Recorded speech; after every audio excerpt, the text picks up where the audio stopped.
ॐ अज्ञानतिमिरान्धस्य ज्ञानञ्जनशलाकया चक्षुरुन्मिलितं येन तस्मै श्रीगुरुवे नमः। हरे कृष्ण। भगवद गीता अध्याय 13 एंड श्लोक संख्या 5।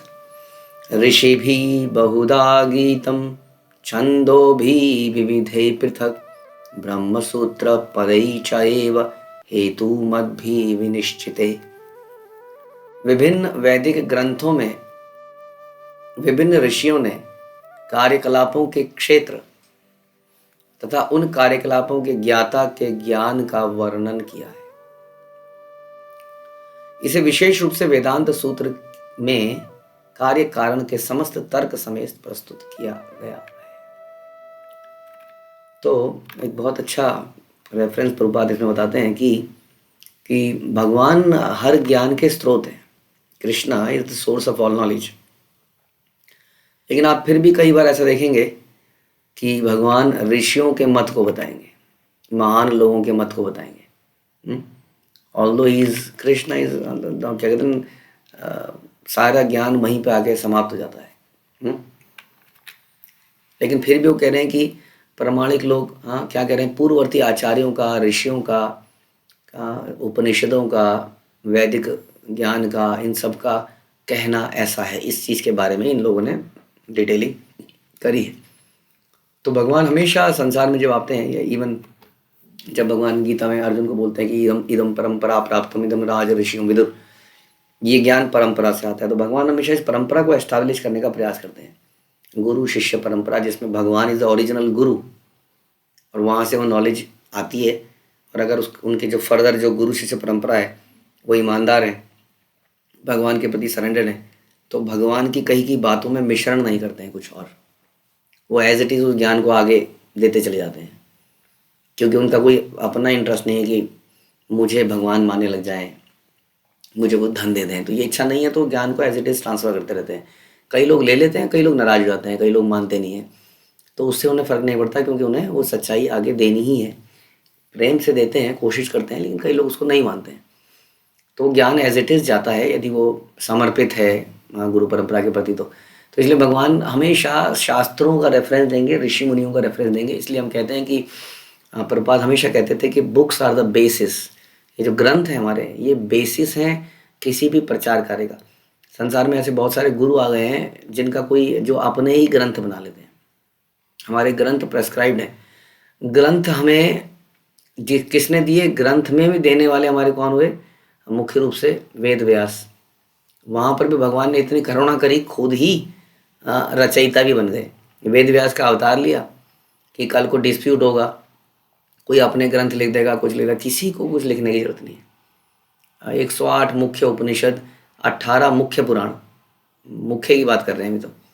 और उसके बाद भागवतम, महाभारत जैसे पुराण भी हैं। तो ये सारी चीज़ें, इतनी नॉलेज है, इतना इनफ ज्ञान है, इसको यदि हम परंपरा से सुने तो ये इनफ है जीव का उद्धार करने के लिए। तो बड़ा ज़रूरी है। यहाँ पे बताया गया, तो हम यहाँ पर समझने का प्रयास कर रहे हैं कि भगवान रेफरेंस देना चाह रहे हैं कि सारे शास्त्रों में देखो क्या लिखा है, उसको पढ़ाई करो, स्टडी करो। Don't here and there. किसी ने अपनी कोई यूनिवर्स थ्योरी निकाल दी, किसी ने कुछ अपना बुद्धा के नाम पे कुछ और कुछ भी किताबें बिकने लगी। तो शास्त्रों के आधार पर जो प्रमाणिक हैं, जो परंपरा से आ रहे हैं, सदियों से चले आ रहे हैं, जो तब भी सत्य साबित करते थे, आज भी सत्य साबित करते हैं। और इन सारे उपनिषद कैसे पढ़ा जाए, 108 उपनिषद, मुख्य उपनिषद भी अगर पढ़े जाएँ तो कैसे पढ़े जाएँ। अभी हम कुछ थोड़ा सा पढ़ेंगे, प्रभुपाद ने कुछ रेफरेंस दिए हैं, उसको पढ़ के समझ में आ जाएगा ये तो सर के ऊपर से जाता है। उसके बाद इतने सारे पुराण कैसे पढ़ जाएँ, एक पुराण तो पढ़ा नहीं जाता है, इतने पुराण उपनिषद कैसे पढ़ें, क्या क्या नॉलेज है, वेदांत सूत्र कैसे पढ़ें, जिसके बारे में रेफरेंस आ रहा है।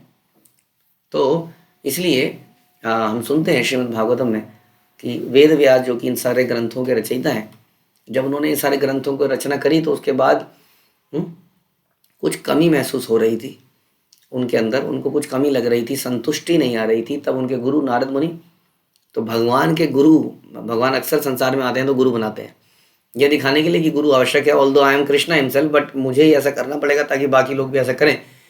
तो वेद व्यास ऑल्दो भगवान थे, लेकिन उन्होंने नारद मुनि से आदेश लिया, शिक्षा ली। तो नारद मुनि बताते हैं कि तुम्हें क्या लिखना पड़ेगा, तुम्हें श्रीमद् भागवतम लिखनी चाहिए, जो कि एक प्रकार से सारे ग्रंथों, सारे उपनिषदों, सारे पुराण का निचोड़ है। इसको यदि कोई समझ ले तो यानी कि उसने सब कुछ समझ लिया है। तो ये ग्रंथ अपने आप में सब कुछ है। इसको सारे शास्त्रों का सार बताया जाता है। तो यहाँ पर एक शब्द आता है वेदांत सूत्र।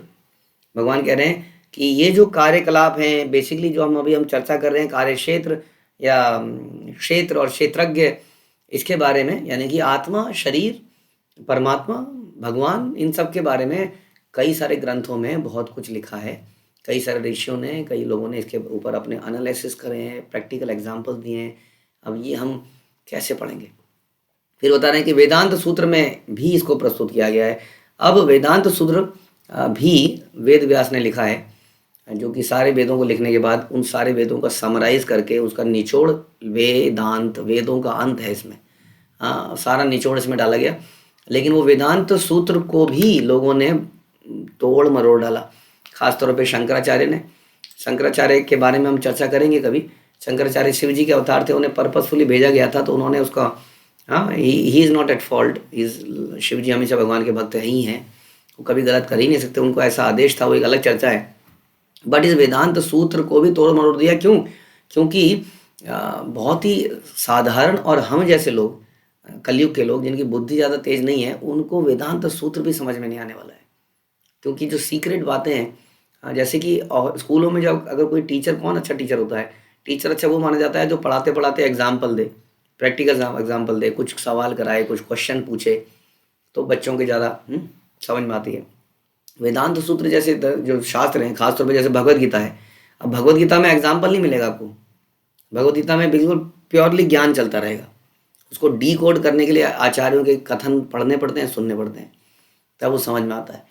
लेकिन भागवतम में थोड़ा सा लाभ है, हालांकि उसको भी समझना ही पड़ता है शास्त्रों, परंपरा में, लेकिन उसमें फिर कहीं स्टोरीज चालू हो जाती हैं। कहीं ध्रुव महाराज, कहीं प्रहलाद महाराज, कहीं अजामिल, कहीं अम्बरीश महाराज, तो उनके चरित्र से हम सीख जाते हैं अगर बहुत ज़्यादा डी कोड नहीं कर पा रहे एक श्लोक को। तो ये उसका लाभ है। तो इसलिए वेदांत सूत्र जब कंफ्यूजिंग स्टेटमेंट देने लगा, लोगों ने उसके अलग अलग मतलब निकाल लिए, तब वेद व्यास ने श्रीमद् भागवतम को लिखा। कि वेदों का अंत तो ये है, लेकिन इसके ऊपर मेरी टिप्पणी यहाँ पर है, इसकी एक्सप्लेनेशन है श्रीमद् भागवतम, जिसमें पूरा इसका अंत भी लिखा जाएगा, साथ में examples and all those historical events, जिसके माध्यम से हम समझ पाएंगे कि वास्तविक क्या कहना चाह रहे हैं हम लोग, भगवान या कोई वेद व्यास कहना क्या चाह रहे हैं। तो इसलिए श्रीमद् भागवतम इन सब का निचोड़ है। अब यहाँ पर ये हो गई वेदों की बात, शास्त्रों की बात, कि वेद ही आधार हैं, शास्त्र ही आधार हैं, और शास्त्रों का निचोड़ कौन सा शास्त्र है ये हमने सुना। अब प्रभुपाद यहाँ बता रहे हैं कि व्यासदेव के पिता के बारे में बता रहे हैं कि व्यासदेव ने तो सारे ग्रंथ लिखे। व्यासदेव के पिता थे पराशर मुनि, जो कि अगेन एक और महान ऋषि थे। तो उन्होंने लिखा अहम त्वम च तथान्ये, एक श्लोक के बारे में प्रभुपाद लिख रहे हैं कि तुम, मैं और सारे जीव, हम सभी दिव्य हैं।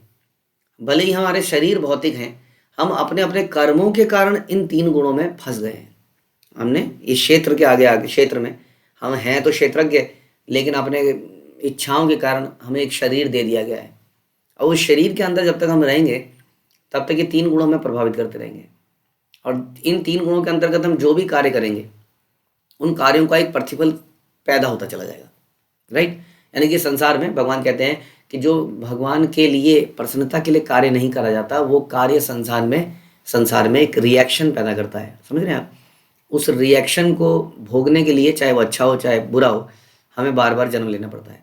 प्रकृति के 3 गुणों के अंतर्गत कोई भी कार्य किया जाए, वो रिएक्शन पैदा करता ही करता है। इसलिए इन 3 गुणों के परे कार्य करना पड़ेगा। कार्य तो करना पड़ेगा, कार्य करे बिना जीवात्मा रह नहीं सकती है, ये भी समझना पड़ेगा। लेकिन जब भी हम कुछ करते हैं, खा भी रहे हैं यदि हम, तो खाने का भी रिएक्शन खड़ा हो रहा है, क्योंकि हम भगवान को ऑफर करके नहीं खा रहे हैं, राइट। तो इस प्रकार जो भी हम कर रहे हैं, यदि प्रसन्नता के लिए, भगवान की प्रसन्नता के लिए नहीं कर रहे, तो ये रिएक्शन खड़ा करता जाएगा। फलता कुछ लोग उच्चतर धरातल पे हैं, कुछ लोग निम्नतर धरातल पे हैं, और ये अज्ञान के कारण है। हमारी रियलाइजेशन कितनी है उसके अनुसार हमें पता चलता है। इसलिए कहते हैं कि मनुष्य योनि में भी 4,20,000 योनियाँ मानी जाती हैं। कितनी सरप्राइजिंग चीज़ है ये। 4,00,000। तो ये योनियाँ जो हैं 4,00,000, ये क्यों हैं अलग अलग? ऐसा नहीं है कि किसी मनुष्य की एक आंख है, किसी की दो आंख है, किसी के पेट में आंख है। इसका मतलब ये है कि हर व्यक्ति का रियलाइजेशन जो है, कृष्ण कॉन्शियसनेस, गॉड कॉन्शियसनेस, ये अलग अलग लेवल पे है। क्षेत्रज्ञ क्षेत्र का अंतर वो कितना समझ पा रहा है, कितना रियलाइज कर पा रहा है, तो अलग अलग है। और इसी के कारण अलग अलग जीवों में अंतर पाया जाता है। लेकिन जो परमात्मा है, बता रहे हैं, वो परमात्मा है, वो अच्युत है, वो उन तीनों गुणों से बिल्कुल अदूषित है, दिव्य है। वो टच भी नहीं कर सकते उनको, ये तीन तीन गुण। तो ये ज्ञान हमें इन शास्त्रों से मिलता है। हाँ, ये है क्षेत्र की जो समरी प्रभुपाद ने बताई कि इस प्रकार का ज्ञान हमें इन वेदों शास्त्रों से मिलता है। और एक और बात बताते हैं प्रभुपाद, जस्ट सम एग्जाम्पल्स कि हमारे वेद किस तरह का ज्ञान देते हैं। तैत्तिरीय उपनिषद में क्या कहा गया? तैत्तिरीय उपनिषद में बताया गया 5 मुख्य चीजें। ब्रह्म पुंछम प्रतिष्ठा, ये है अन्नमय। सबसे पहले अन्नमय स्थिति, भगवान की शक्ति का प्राकट्य पहले अन्नमय स्थिति से होता है। अन्नमय स्थिति क्या है? कि जीव भोजन पर निर्भर है। अन्न ही सब कुछ है, खास तौर पे जानवर योनि और आजकल मनुष्य योनि भी यही है कि कहीं पर भी आप कोई खाने पीने का स्टॉल खोल लो, वो कैसे बनाया गया है, कितनी शुद्धता से बनाया गया है, इस पर चर्चा नहीं होगी। मुख्य रूप से जीव को टेस्टी लगना चाहिए। तो हम लोग सब इस वक्त जनरली अन्नमय के आधार पर हैं, अन्नमय लेवल पे हैं, which is the first level. शक्ति क्या है? शक्ति क्या है यहाँ पे? प्रकट अन्नमय रूप में, जिसका अर्थ है अस्तित्व के लिए भोजन पर निर्भरता। ये पहली स्थिति है। अन्न में परम सत्य की अनुभूति करने के पश्चात प्राणमय रूप में मनुष्य सजीव लक्षणों या जीवन रूपों में परम सत्य की अनुभूति करता है। अब जब अन्न के लेवल से ऊपर बढ़ता है तो धीरे धीरे वो सजीव लक्षणों को देखता है, अपने आसपास होने वाले पेड़ों को देखता है, पहाड़ों को देखता है, और परम सत्य की वहाँ से अनुभूति। जैसे विराट रूप के बारे में हमने सुना था, विराट पुरुष, उसको देखता है तो उससे समझ में आता है हाँ ये है कुछ, यहाँ से उसको अनुभूति होती है। ये हो गया प्राणमय। प्राण देखता है जब वस्तुओं में। उसके बाद हो गया ज्ञानमय। अब जो है ये सजीव लक्षणों से आगे बढ़कर अनुभव और आकांक्षा होती है, और ऊपर लेवल जाता है, चेतना जाती है कि कोई परम सत्य है, उस पर जाती है। और धीरे धीरे व्यक्ति कहाँ पहुँचता है? ब्रह्म की लेवल पे पहुँचता है, जिसको हम विज्ञानमय कहते हैं। अब उसको समझ में आता है कि एक भगवान है जो सच्चा चारों तरफ है, हाँ, वो हर चीज़ को कंट्रोल करता है। और उसके ऊपर एक और स्थिति है जिसको कहते हैं आनंदमय। हाँ, जहाँ पर भगवान के पर्सनल फॉर्म की हमें रियलाइजेशन होती है, जो कि वास्तव में आनंद देने वाले हैं, खुद भी हमेशा आनंद में रहते हैं। तो ये इस तरह का ज्ञान हमें इन शास्त्रों से मिलता है। लेकिन इसको पढ़ के, इसको सुन के ही समझ में आ गया होगा कि इसमें काफ़ी हद तक कुछ हल्का फुल्का समझ में आया, बहुत कुछ समझ में नहीं आया। इसीलिए हम चर्चा कर रहे थे कि परंपरा से चीज़ों को सुनने का अलग ही लाभ है, वो निचोड़ हमें हमारे लेवल पे ला के दे देते हैं। तो श्रीमद् भागवतम एक ऐसा ग्रंथ है जो कि अलग अलग हिस्टोरिकल इवेंट्स के माध्यम से हमें बताता है कि क्या करना है, कैसे करना है। फिर उसके ऊपर और भी ग्रंथ है, चैतन्य चरितामृत एक ग्रंथ है। तो वेदों को पढ़ना, इसलिए शास्त्रों में अक्सर भगवान वेदों के बारे में कहते हैं कि वेदों में जो लैंग्वेज है बड़ी अलंकारमयी है, उसके रहस्य अंदर छुपे हुए हैं, उसको डिकोड करना मुश्किल है, वो पद भ्रमित करने वाले हैं। क्योंकि वहाँ पर कई सारी शुभ लाभ की बातों का भी चर्चा किया गया है, उसके बीच में पीछे कहीं छुपाया गया, समझने का प्रयास करना पड़ेगा। ऐसी अमूल्य चीज़ को छुपाना ही पड़ता है, नहीं तो हर ऐरा गहरा उसका मिस यूटिलाइजेशन करने लगता है। जैसे अक्सर हम चर्चा करते हैं कि वृंदावन धाम में व्यक्ति जाता है तो गंदगी देखता है, गर्मी देखता है, मुसीबत देखता है, लेकिन जो व्यक्ति वास्तव में इस ज्ञानमय पे पहुंचता है, वो प्राणमय से ऊपर है ना, ये अन्नमय से ऊपर उठ जाता है।